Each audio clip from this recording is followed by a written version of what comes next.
Hello दोस्तों, मेरे channel में आपका स्वागत है। आज हम कवि कबीरदास की साखी दोहे के बारे में जानेंगे। कबीरदास कबीरदास हिंदी की संत काव्य धारा की निर्गुण शाखा के प्रमुख कवि हैं। इनका जन्म सन 1398 में काशी में हुआ था और देहांत सन 1495 में हुआ था। कबीर ने विधिवत शिक्षा प्राप्त नहीं की थी, परंतु सत्संग, पर्यटन तथा अनुभव से इन्होंने ज्ञान प्राप्त किया था। ये रामानंद के शिष्य थे।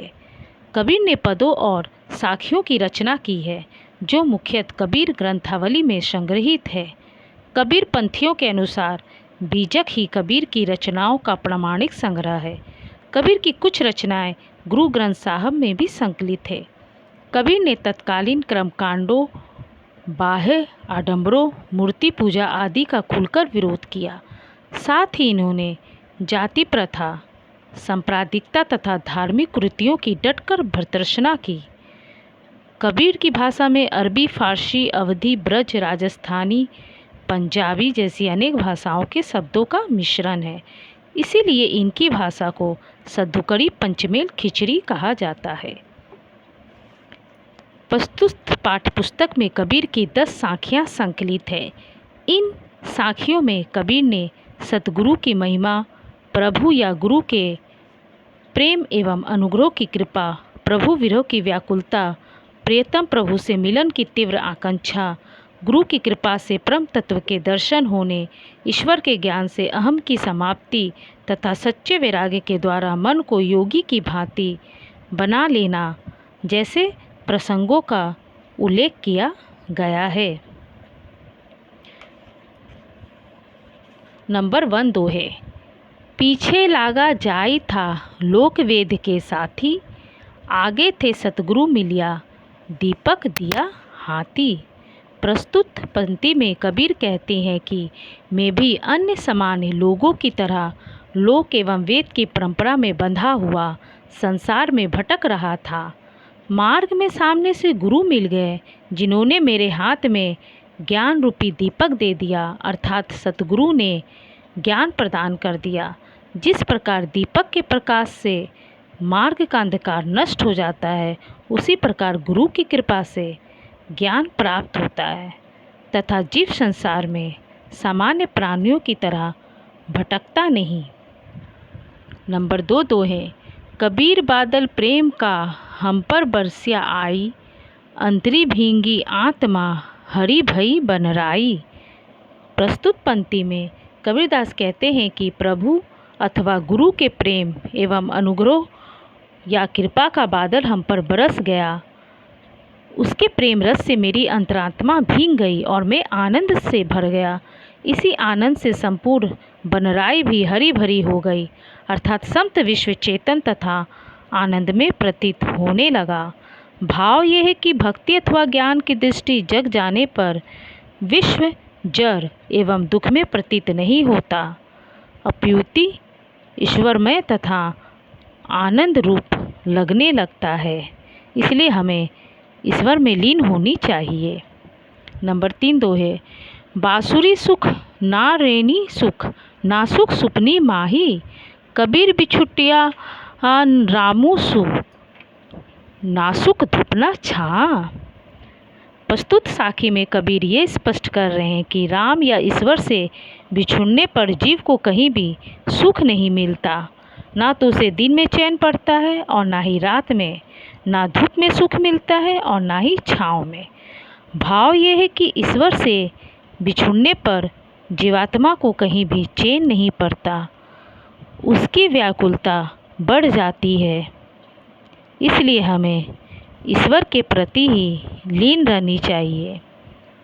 नंबर 4 दोहे। मुआ पीछे जीनी मिले कहे कबीरा राम, पाथर घाटा लोहे सब तब पारस कोड़े काम।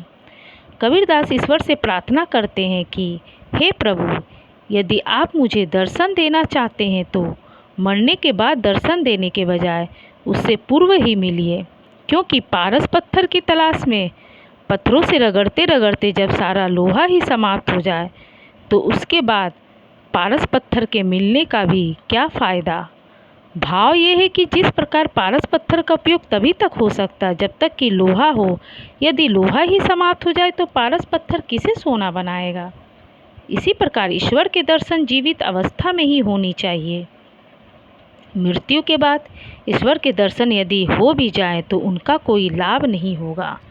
नंबर 5 दोहे। अखड़िया छाई पड़ी पंथ निहारी निहारी, जिभड़िया छाला पड़िया राम पुकारी पुकारी। कबीरदास की पित्त साखी में प्रभु विरह की व्याकुलता का वर्णन किया गया है।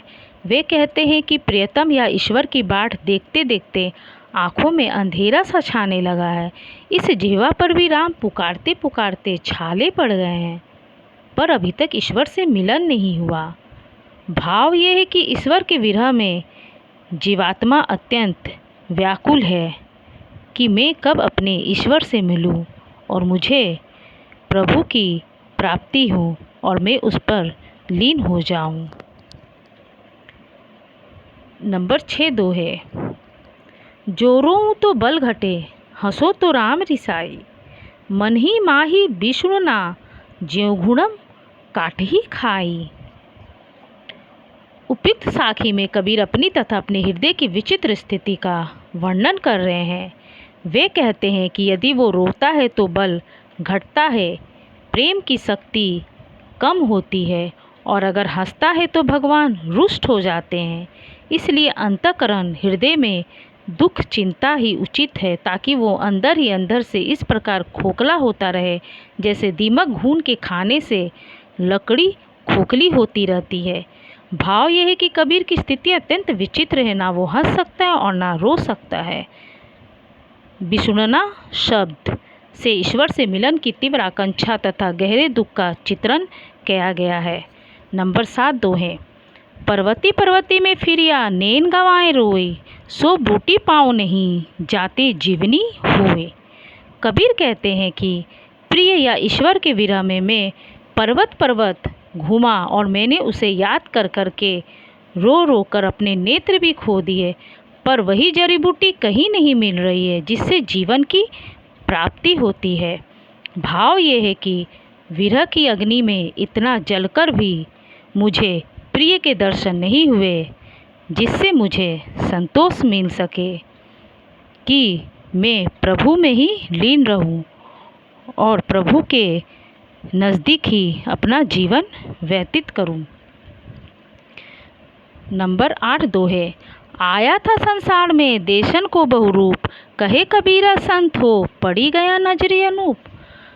कबीर कहते हैं कि इस संसार में मैं अपनी वासनाओं से प्रेरित होकर अनेक रूप देखने को आया था, पर हे संतो, यहाँ पर गुरु की कृपा से अनुपम रूप या परम तत्व के दर्शन हो गए।